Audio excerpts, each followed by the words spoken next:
Hi friends, மோகித்து பார்த்தீங்கன்னா சோறு சாப்பிட சொன்னால் கடையில் வந்து இருக்கிற பொருளெல்லாம் அவன் கேட்டுட்ருக்கான். மிட்டாய் வேணும், அது வேணும்னு. நான் என்ன சொன்னேன், நீ சோறு சாப்பிட்றா, நான் உனக்கு குலோப் ஜாமுன் தரேன்னு. நீ குலோப் ஜாமுன் எடுத்து மடியில் வச்சாதான் சாப்பிடுன்னு சொல்லிட்டு உட்காந்துட்டு அதை பிரிச்சுட்டு இருக்கான். அங்கே கொடுப்பா, கொடு. நீ சோறு சாப்பிடு, நான் குலோப் ஜாமுன் தரேன், சரியா? ஓகேவா? ஆ, ஓகே, டன்னா? சரி.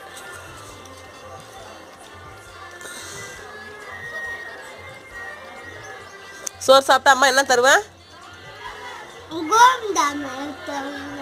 என்ன தருவேன்? குலோப் ஜாமா? அழகுடி இது. என்ன சாப்பிட்ற? என்ன குழம்பு? என்ன குழம்பு?